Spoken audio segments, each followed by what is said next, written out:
Hello,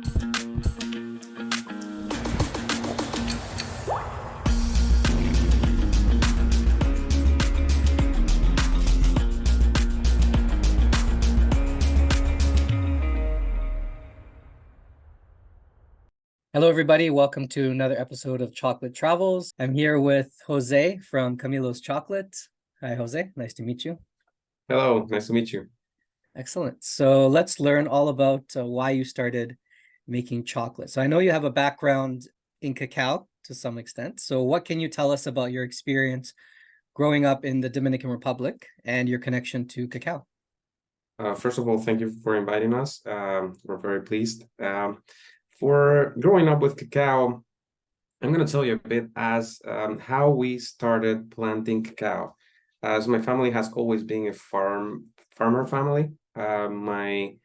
My father planted avocados, cacao, and other types of vegetables in his father's farm. But when his father passed away, they had to sell the plantation to pay for their studies. And fast forward, when my father married my mother inherited a lot of land from my grandfather from my mother's side. And as my father was so inclined to everything to do with plantations and cows and everything and farming, he decided to work on the farm planting rice. For some time we planted rice, we planted oranges and all this, but suddenly the prices weren't as attractive. There were many problems, political problems. So we decided, like, let me start planting some cacao. At the time, it was 30 years ago, more or less. At the time, I thought, like, well, cacao is going to take like 10 years. Like he explained me what it was going to take. Like, eventually, it will be a good plantation. So he said, like, start slowly planting. So he planted around 60 acres, I think. We don't use acres, so that's why I'm trying to translate. So at that point, I remember dealing with tarantulas and all kinds of animals in the forest. How old were you when he was starting to plant the cacao? Well, I don't recall how old I was, but I must have been 8 years old or around that. Right. And it was a very virgin jungle, and we just cleaned up underneath, and they started planting. Like, we have employees, it wasn't us, everything. Like, we planted a couple of them, but generally employees and things. They planted in that ground that was not used for more than 50 years. So it was completely virgin for 50 years. Started planting cacao, and this cacao grew super fast and like, the quality was incredible. Which was surprising for us, because we never did that before for ourselves. My father did it early in his life, so it didn't make we didn't know what we were doing, basically. But that's how it started, basically. Okay. And do you remember, as a kid, did you guys pick the cacao and try it, eat it, anything like that? We didn't. We just grabbed the pot. We didn't even know you could eat cacao raw. Okay. We didn't know what you could do with cacao at that point.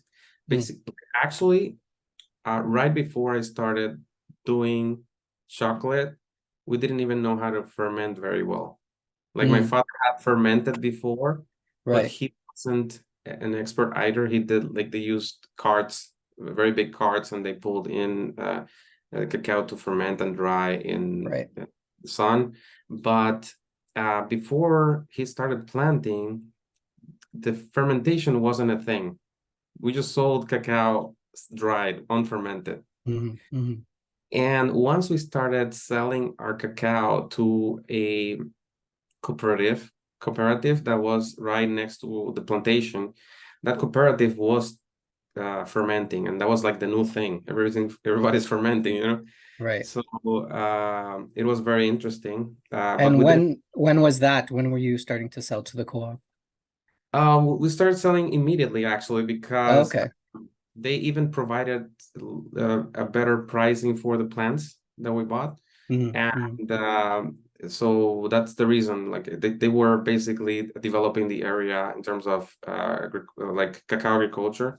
So we had some cacao before there, but it was like completely wild. We didn't know what it was. We still don't know what it was. Right. But yeah, that happened. And yeah, and we sold the cacao to the cooperative, and the cooperative was always saying like, "Whoa, this cacao is super good. It's good quality and everything." But we didn't know what happened with the cacao after we sold it. We Mm-hmm. we weren't. It's an enclosed area, and we just knew it was exported to Europe, Switzerland, Mm. and we were certified by organic and everything, but we didn't know what happened after. And Interesting. yeah, and basically we were really, yeah, we had no clue after we sold it. Okay. So yeah. And so fast forward, now you're living in Montreal area and you've decided to make chocolate. So how did that happen? Why did you decide to get into that? Well, last summer I moved to. Well, we went on a trip for like as we had all the closing from COVID. We missed our family very much. So we decided to go and do a long trip to Colombia because my wife is Colombian. We spent 3 months in Colombia and 3 months in Dominican Republic.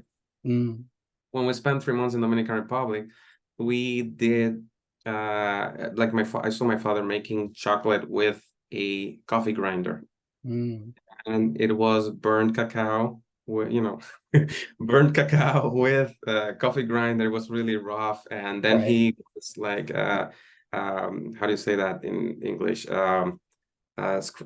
scraping it to Okay. put it on his Grading coffee, it. Right. Right. grating it, put it in his Right. coffee every day. Right. It Oh, was okay. really raw, everything. Yeah. Yeah. It's sugar and everything like this. So But I said, for drinking, it's okay if it's so strong because it's kind of like coffee in a way. yeah, well, Yeah. yeah, but it was really burnt. So so what I did was I started thinking like I've been thinking for a business, like to start a business for a while, and I thought about how can we have such a good cacao and we don't even know what happens with it. Mhm, They put chemicals on it, they put every type of things, and you don't know. And the other thing is like, how can't we make good chocolate from it? mm, And I started investigating. I read 3, 4 books. I ordered a melanger. I did a bunch of stuff and built a winnowware with tubes, like everybody, I guess. Everybody did that, Seems like right? it. Uh, so I started roasting in the oven, testing and stuff. The Okay. first batch was a bit acid because we were going on a trip, precisely to the plantation. So I had to turn it off. We live in Santo Domingo, which is the main city, and So were then you we using your dad's cacao originally when you were I was testing it? I was using my exact cacao Oh, version. okay. So yeah, we live in the city, so we had to go to the farm. It's 3 hours away, more or less. So Oh, okay. I started making the batch. It will had like 2 days in the melanger, and I had to stop it because we were traveling. I couldn't leave it Mm, there alone. hmm. So I took it off. I served it in a little mold, kitchen mold, and we went on the traveling. I gave it away to people. People said like, yeah, it's acid, but tastes good, whatever. It was really acid. Now that I know about it. But the second time I made chocolate, it was really good, impressively good. Okay. And I said like, okay, so we have something here. And there's when And what did you do different the second time? You refined it longer, roasted oh, differently? yeah, it stayed for 3 days in the Okay. Melanger in Istanbul, and it was still strong, but it was a lot. The quality was really good, Mm, actually, mm. and it was still a little bit too roasted, but still tastes good. It was a Okay. bit. It tastes better than anything in industrial, Mm, but it mm, was still too roasted. mm. Now that I know about that, because before I had no clue. Right. And we did some, yeah, like everybody liked that one as well. Like, we gave it to our aunts and things. Everybody was going crazy. Then this is how I developed. I also developed the 51% we use right now. We sell right now. I developed it in Dominican Republic at that time. The only thing that improved was the roasting right now. The roasting is a lot better because I have, instead of using the home oven, I'm using actually I'm using a very criticized equipment because it's really bad for cacao. But we do certain tricks that I guess they're secret. Okay. We do certain tricks to make it work. We use beamers.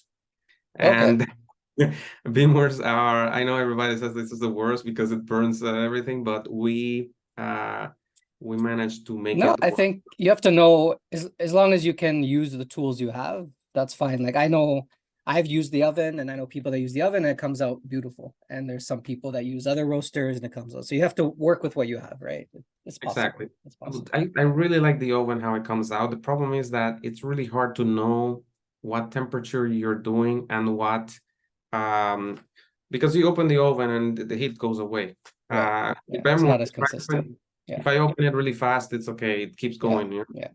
And also turning it around is really hard because you don't know if one bean stayed the wrong way and then it's not gonna be roasted on one side, Right. the other one's gonna be roasted. So this is the type of things I'm really not very I don't like about ovens, but I do like how it comes when you really roast it properly. Like when Right. every bean is turned correctly and everything is good. I do like it better than using a Mm. bean. I Yeah. did a lot Yeah. of reading. And there's nothing actually about roasting properly. You have to test and try, you have to try all the chocolates and see. I bought also all the high-end chocolates in Dominican Republic. I have them at home. So I said like, oh, they won prizes, international chocolate awards and everything, but I tried them all. I know which ones are better, which ones are not. And I tried a little bit every day so I could train my palate. Just a little bite. Yeah. Try it every day, let it melt, see what happens. And yeah. And that helped a lot as well. So when my father didn't let me do much. He said like, don't invest that much money on this and whatever in Dominican Republic. Then I came back to Canada. I said like, no, I can't do this. Mm. Uh, Mm. and my I told my wife, I think I'm gonna buy a Mellinger. But when I told her that the Mellinger was arriving already, so I had to pick it up. I went pick it up and bought some cacao from Meridian at that time, and yeah, started making chocolate here, improving giving away the chocolate to our neighbors. Our neighbors are very happy now. Right. Uh, we're the most popular family in the neighborhood, I think, giving away chocolate. And I think Uh, it's an important point where you mentioned you were tasting other high-end chocolates as well. yeah, And, it's sort of like any art, if you're doing music or art, it's kind of seeing what's out there, get an idea of what to aim for, right? And then you can exactly. tinker with it from there. Do you think that your experience in the Dominican Republic, growing up around cacao and farms, does that give you any unique perspective in making chocolate, do you think? Yes, definitely. For example, in terms of fermentation and things like that, even if we didn't know how things worked in terms like how fermentation was done and properly, we are we anyways have the contacts to go and see people who know. And we also have there's chocolate makers that haven't even seen a cocoa pod, they've Right. seen pictures only. So we've seen this for our whole lives. I have pictures where I should have brought here, but I don't. Maybe we can make a pause and I can look for the pictures. But we like I have cocoa pods since I was 8 years old or 10 years old in my hand. So we know very well how it looks, how it looks inside, and how things go, when it's bad, when it's too ripe, when it's not ripe enough, Mm. when all this type of things.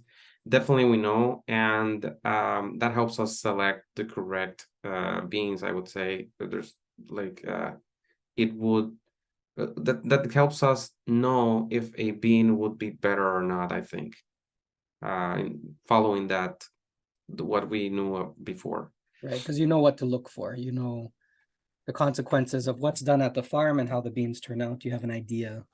We know about the pests, we know Yeah. about all these kind of things, how it looks Right. when there's worm inside or whatever, Right. Right. Okay. which helps a lot.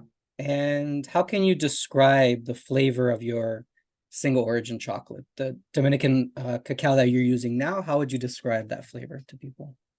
It's a fruity. It's like it has notes of raspberry, chocolatey, and uh it is a bit prunish at the Okay. end. It's like prune at the end, and prunish mixes with chocolate a bit.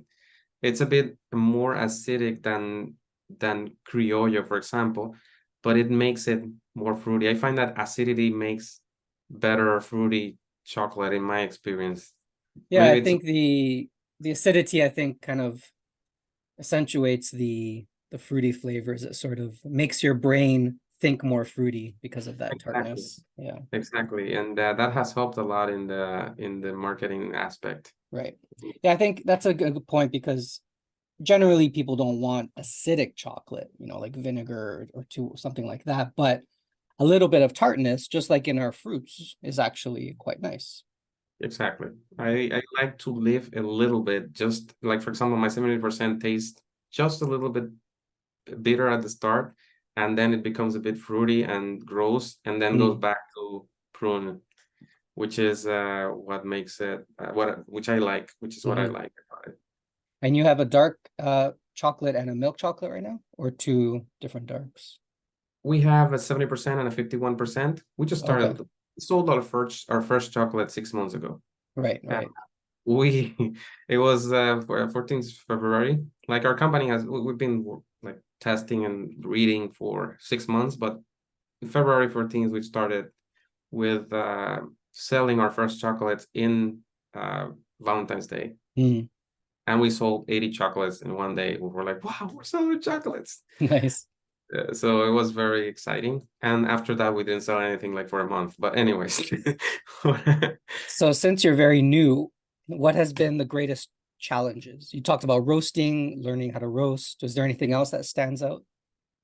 well, machines are very expensive. We need many of them Mm, to make a living, to make it keep working, basically. right. You need a lot of them, and at least small ones, even small ones, are very expensive. So that's a very bit of a challenge. Packaging has been a challenge as well. We're actually making our own packaging. We make our own Okay. packaging. Because we also decided to make everything biodegradable. Mm, So it has been we went from a how do you call it, a cricut, which is a device you have to paste your paper on a sheet and put it through a knife. It's really painful. mm, mm, To now we use laser cutters, and we also use scoring tools and stuff like that. But before at the start, it was really tough. But mm, we mm. like we have to start with what we have, with what we can pay, because we didn't start with a big budget either. Right. But yeah, thankfully we've been able to evolve to better tools and making everything. No, that's a But good point too. Packaging is huge. You have your product, you do all the work, and then to put it on the shelf, you got to have something to represent it properly. And finding the packaging that suits you, it's not easy. It takes a lot of work, especially if you want to design it. like we design ourselves the packaging as well. Like I paid a designer for it, but didn't finish everything, and there were some details that I didn't like. So I learned Illustrator and did it myself so that we can modify stuff as we go. For example, now we added some badges to our packaging, and if I would have printed 5,000 packages, it would have been hard to add it, in the Right. print. Yeah. So this type of things help a lot. And also it's completely printed in water-based ink, which is Okay. really very good for environment. It's Hmm, better hmm, for environment. Still a bit bad. It's hmm. always bad to have ink, basically, but it's a bit better. Right. And our cellophane is biodegradable, so we can choose whatever we want, and that's what we like. What has been a challenge as far as selling your product? So when it comes to, what do you tell customers, how they receive it, feedback you get, what have been some challenges there? Yeah, we've been challenged in terms of pricing many times, as many people know, but I Right. think people don't ask to reduce the price, or if they don't tell you it's too expensive. If someone doesn't tell you it's too expensive, it's because you're selling it too cheap, basically. So you have to Uh, have a price that at least someone is going to tell you it's too expensive, and the rest is going to just buy it. Mm, And generally people that like chocolate, that are really going to buy your chocolate, they're not going to complain about that. They're going to say, oh, the quality is good. I like it. I want it. That's it. right, right. So that's something that that has been educative. Let's say I have learned a lot about this. Hmm. I've never done sales in my, well, I did sales before, but never professionally, basically. And now I am learning many things. I learned that I'm actually good at selling, which I didn't have a clue. Okay. And which is great for this type of business, because Yeah. you're actually the person selling all the time. You're selling your product. You're telling people every detail that they need to know about it, and you have to basically answer the questions as well, and this in the spot, which I'm not good at. But anyways, so challenges again have been, for example, as our packaging is water-based, it's printed with water-based ink. It will deteriorate if you put water on it. Right. So for selling in summer, for example, we had to use fridges to go to public markets and all. We had to put in fridges, but the fridges got Humid. some humidity, and then you have problems with that. Mm, Um, Other than this, finding the public takes time as well. yeah. Uh, I had to work weekends, days and nights to do this type of things so that we can spread the product around our province, not even in Canada completely, only Right. in the province, even in Montreal only, actually. We're not anywhere else than in Montreal. And it has been a challenge because not everyone understands why it costs this price. Not everybody understands if it will not sell or not. But we've had many supportive people that have helped us a lot with this, like market all these small supermarkets that sell um, biodegradable and packaging and organic food. They're very open to sell our products, even though the Right. pricing we have it, and it's they're really happy. I just talked to one of my clients and they were super happy. They said like, oh, there's a lady that is coming to buy 10 chocolates because she wants to give it away to her friends, and she's going on a trip or whatever. And I'm Hmm. gonna actually, after this meeting, I'm gonna go and take the chocolate so they can sell it. You know, but this type of things happen, which is really Yeah. community helping each other and things like this, which is great. We love this. We It's love this. interesting because in Montreal, there's quite a few now chocolate makers, bean to bar shops and things like that, compared to like Toronto, for instance, still doesn't have much at all.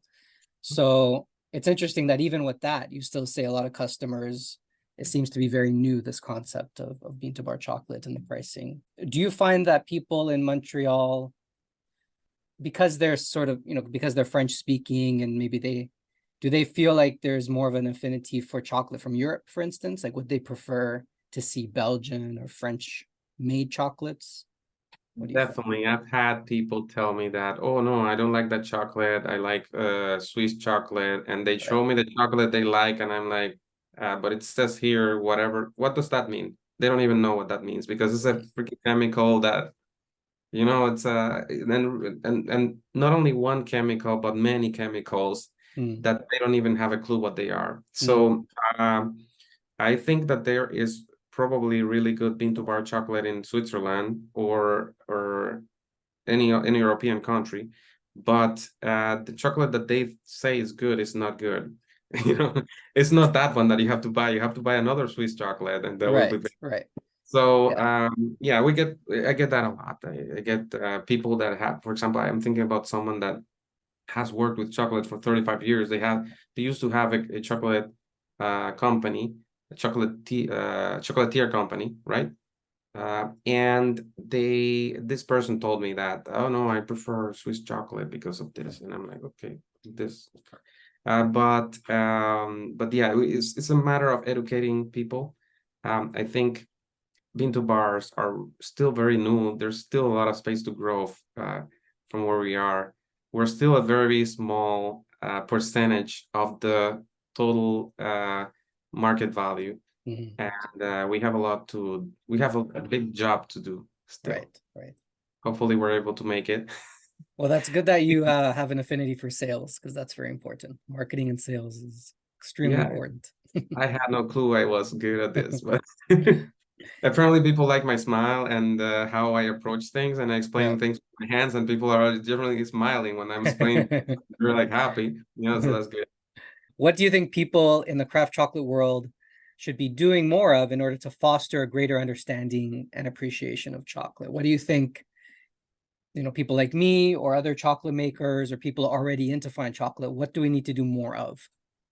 We need to, well, first of all, we need to go out and tell normal people that are not buying this type of chocolate, that are not going to specific stores that only sell bean to bar chocolate, and telling them, explaining them, public markets, supermarkets, and everywhere, telling them this is real chocolate. This is not what you're buying normally, so they can understand, explain them everything, and with time they will get it. Mhm. Uh, the other thing is that I see that there are many bean to bars that are becoming very big, actually.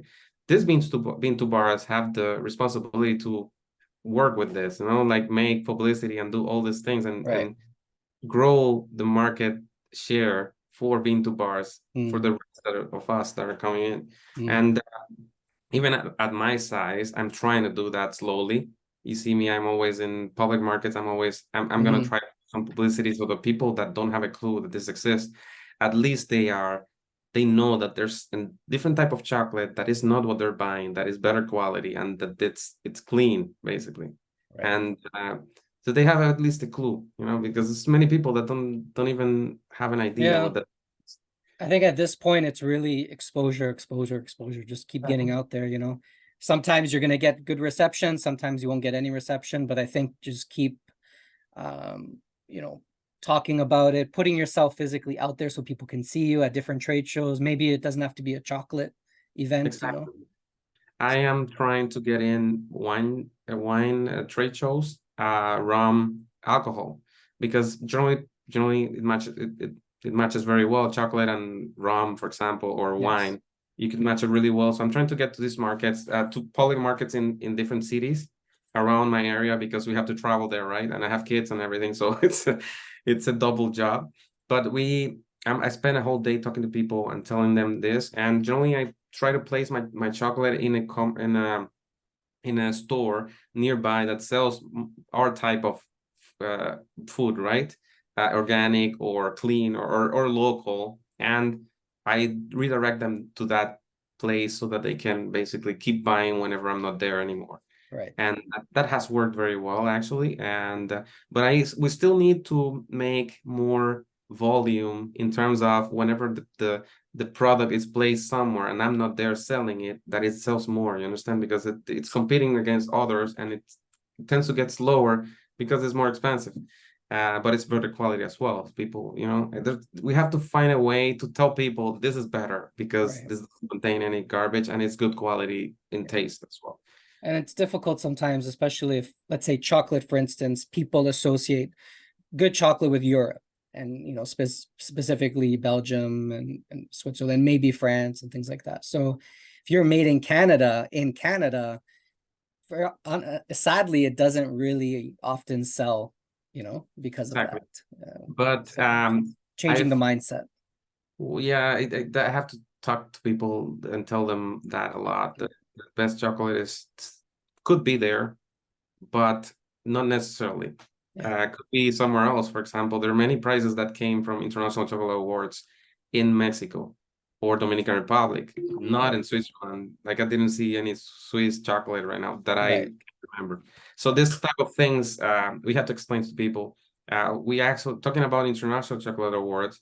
I just want to plug this in. We won two prizes. We Sure. won Oh, wow. with our 51%, we won silver in the Americas, and with our 70%, we won bronze in the Beautiful. Americas as well. We're going to the world competition now. Hopefully, we can improve our formula a little bit before we send our next samples, and we can go higher. That's But encouraging.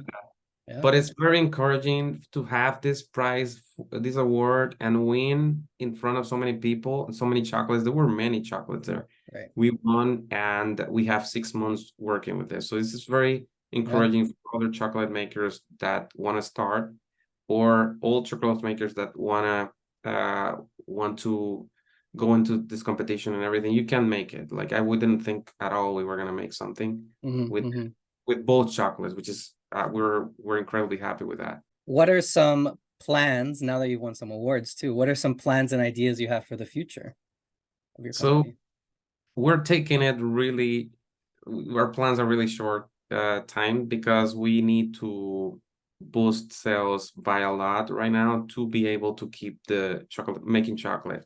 We are I'm trying to get distributors around Canada or resellers around Canada so that we can expand our region of to make some damage basically. We need to still improve our industrial production so that we are more efficient and all these details. But in terms of in long term, we would definitely like to have a established industry with a renowned name of good quality food, basically. Develop or export as well.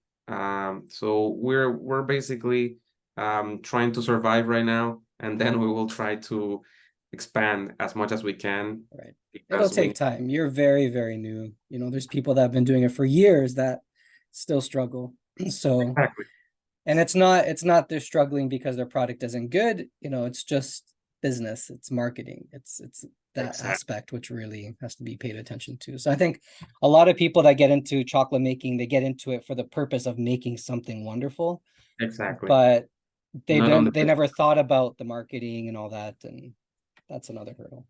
Exactly. Marketing is something that we need to think about because like I generally see that in chocolate makers, they don't have a good marketing plan, and we need to concentrate on that. Like talking to other chocolate makers, right? We need to concentrate on that. We see that lower quality chocolate makes more attraction because they spend so much money on marketing. We don't spend any money on marketing. We do our marketing ourselves, maybe because we don't have that budget, but Yeah. also we can still make some investments that help us, right? So we can, I think we can work on that slowly and get there eventually. Yeah, no, it's definitely a challenging sector because if you went into winemaking or cheese making or bread baking, you know, the industry is sort of already, people understand it. They understand the concept. If you open up a local cheese place or a bakery, they understand if they like it, they're going to buy it, they want to support. But chocolate, it's just very, people don't understand anything about it. You know, what is fine versus commercial? How is it made? People have no idea that you don't have to grow the cacao in order to make chocolate. It's not like wine or cheese in that way. So exactly. There's many hurdles for chocolate makers. So and it's what's been happening with Switzerland, basically. Like nobody plants cacao in Europe, right? do they? You understand? Yeah, but people don't even realize that. They don't know. Maybe they do grow it there. They don't know, right? Because So some people don't even know you need cacao to make chocolate, and that's yeah, also something else. So yeah, it's a lot of education. We'll get there. We'll get there. yeah. But this is good. This is a very virgin market, and that's very good. Like there's, even though we have a centuries chocolate, basically a business, many people don't know about it. So it's very, it's very interesting how we can twist the thing and make it in favor of Bintu bars. Yeah, it has been around for so long, but I think because over my generation, your generation, maybe your parents' generation too, it's been large multinational companies that have basically swallowed up the small chocolate maker that they used to have a long time ago. And so people never see how it's done. They have no idea. It's done behind the scenes in some huge factory. And now we're bringing it back. Now people are starting to see how it's actually made. So I think there's a lot of potential there. 1 year ago, I didn't even know you could make chocolate at home. I There you didn't go. have a clue. You And understand? you grew up with cacao, so that's amazing. Exactly. Didn't even realize. But I didn't, yeah, I didn't, yeah, we're just concentrated on planting, not concentrated on making chocolate, which, yeah, since I was young, very young, I thought, why can't we make chocolate? And I was always like, I don't know if someone told me or I just thought about it. Like maybe it's too expensive. You have to spend in machinery and stuff like this. But if I was with the knowledge I have today, at that point, I would say like, wow, we could have started making chocolate Doable. at this point Yeah. it would have been like really, really good right now, like really good Right. chocolate company with good quality products. And all the things that I've always seen on industrial products that I want to change. Because generally you buy chocolate, it says like, oh yeah, it's organic, but then the packaging is not biodegradable or it's covered in whatever. And that's those are the things I'm trying to fix in my chocolate. Everything when I buy something, a product, I want everything to be biodegradable. I don't want my Mm-hmm. chocolate to be organic, and then the rest is, it's completely bad for the planet. Right. There's the type of things I think all the time. So you mentioned that currently you sell at farmers markets in the Montreal area, Laval, Montreal, I believe. Like we are in many shops in the Okay. Montreal Very nice. around my area. I live in Rosemere, which is north of Montreal, North Shore. And I also have, for example, Etat de Choc. You must know Etat de Choc. It's one of the best stores that sells Pinto bars in Montreal. They're using our chocolate to make their chocolates. Like they're using our Amazing. Very yeah, nice. their bars are made with our chocolate, and they really like our 51% at least. They but we have our chocolates there. We also have many small shops around Montreal. Everything that has to do with bio, we try to place it there. But yeah, it's a small steps. I usually go to these places and give away samples so the people can understand why it's better, Right. and tell them like you have to let it melt in your mouth. You're gonna taste this, and then you're gonna taste that, breathe and stuff. So imagine I spend the whole day explaining people how to do things. Samples is very, very important when it But comes to it's chocolate. interesting. It's interesting because some people say like I've never tried such a good chocolate in my life, Wow. Wow. That must and make you that's feel very good.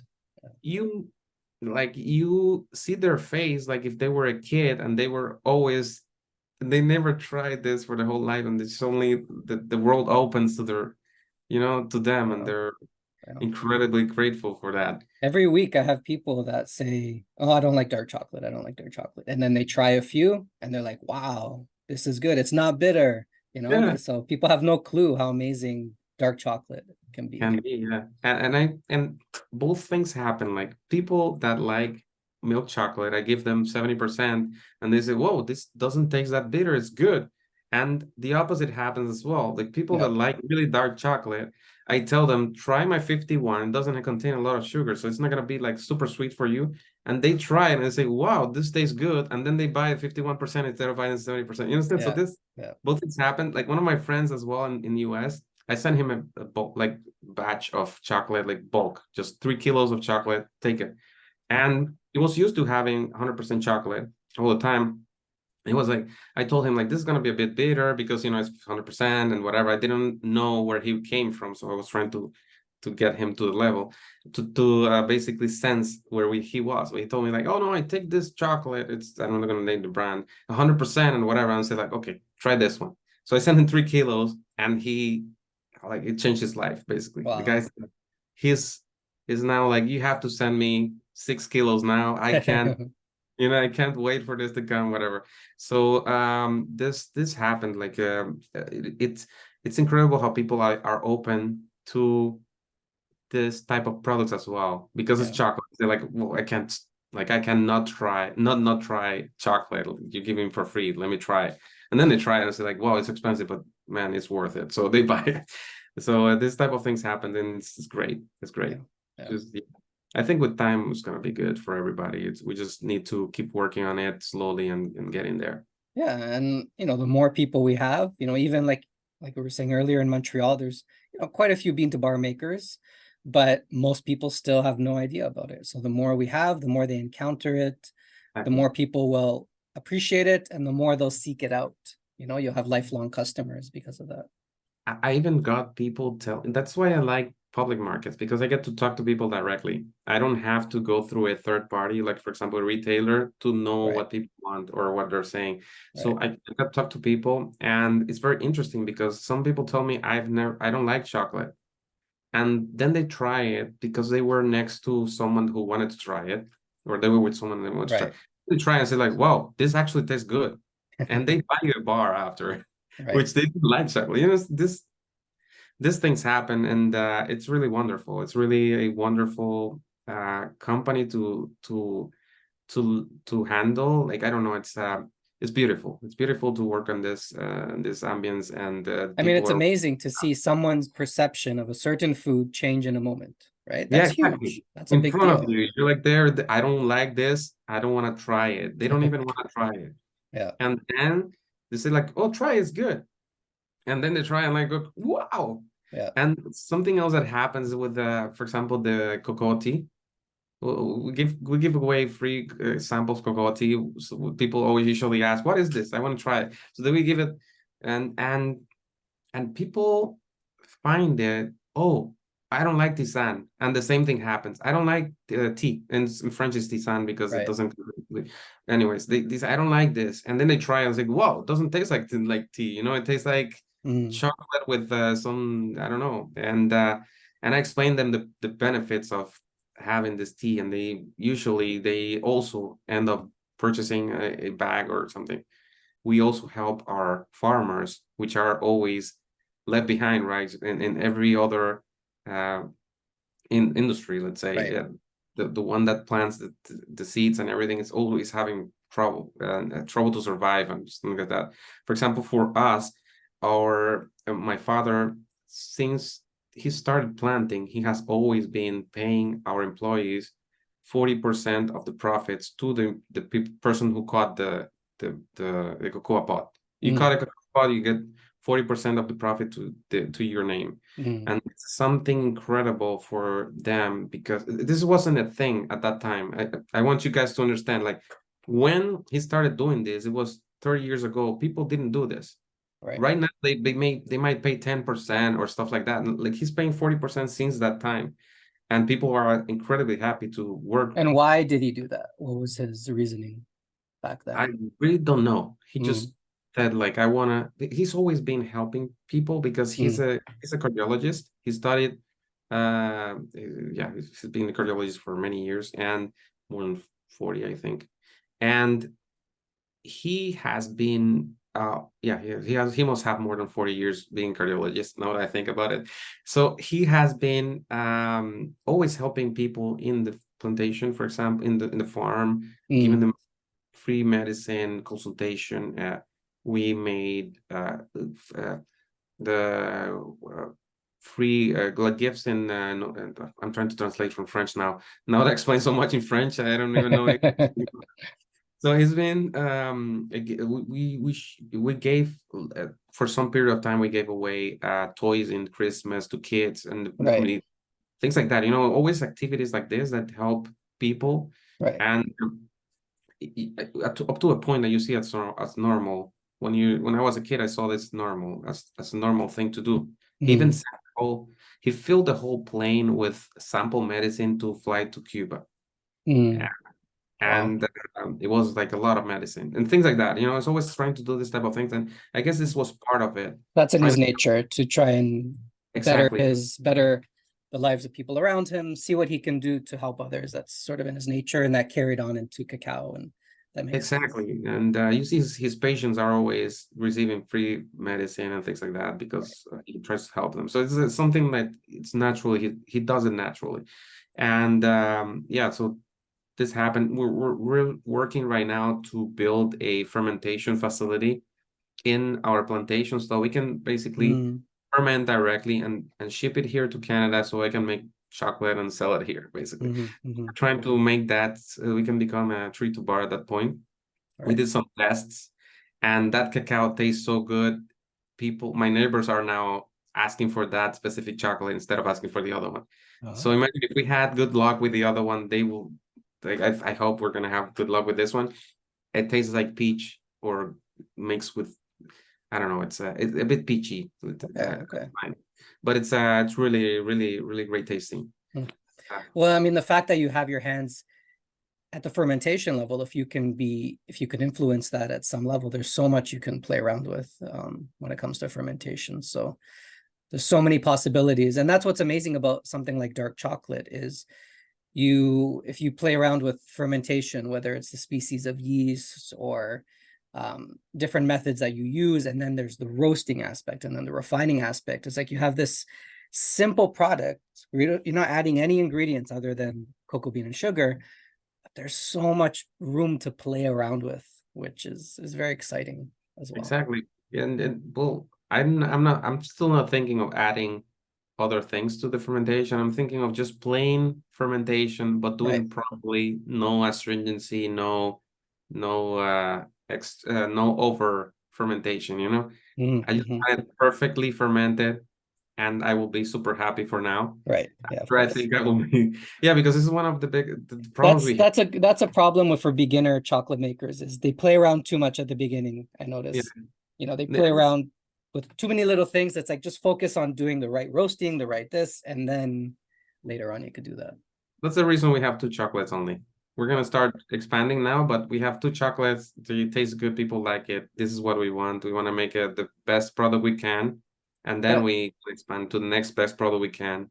I think that's very good to focus on making this product incredible and then moving on instead of having a lot of mediocre products that you're not happy with. Exactly. That doesn't. Well, we were able to do that. Now I have to boost a bit the sales, and that would require us expanding. But uh, we I think this was the right strategy to start with. Maybe now we can expand because we know a lot more. We learned so much by testing, but to start, it's always better to start with one and make it perfect, and then expand from there. Right. And I think because you have that connection, your family, your father with the cacao, and I think if people see that visually, pictures and videos, and they know that it's coming from Dominican and you have that direct relationship, I think that would get a lot of people very excited about your chocolate. Yeah, that's we like I always get pictures of our trees growing and everything, but I haven't I haven't done much publicity of it, but this will be a key part of my marketing, showing plantations, people cutting and everything. Whenever something I want to do as well is travel to Dominican Republic and make sure that our cacao is correctly fermented and properly, everything proper before we bring it here. I'm gonna even make chocolate there so that I can make sure this cacao is perfect, so I can bring it here, and we can compete with high-end chocolate makers that are really on top of us. I wanna have the best chocolate if God allows it. I wanna have that if it's possible. Yeah, So yeah, no, yeah, that's good. make sure everything's good. Wonderful. Well, thank you so much, Jose. It was really, really nice to learn about everything that you do. It sounds like you have a lot of energy and there's a lot of excitement there. So you're gonna need that. That's good. Thank you so much, Joseph. I really have a lot of excitement. Yeah, always. I'm very passionate with everything I do. So I hope this helps our chocolate company as well. Excellent. Wonderful. Well, all the best. Thank you so much. And talk Thank to you you again so much soon. for the opportunity for interviewing us, and Thank you. we're here for you if you ever come to Montreal. We're here for to show you around. I would love to. Okay, thank you. Thanks. Take care. Bye. Bye, Jose. Download the free Bean to Bar app to connect with incredible chocolate makers from around the world. Also, be sure to visit beantobarworld.com, your portal for all things fine chocolate, virtual tastings, free learning resources, research, and much more. Subscribe to the newsletter to stay in touch and donate to the free app and free resources here. Contact me for any chocolate-related questions you may have.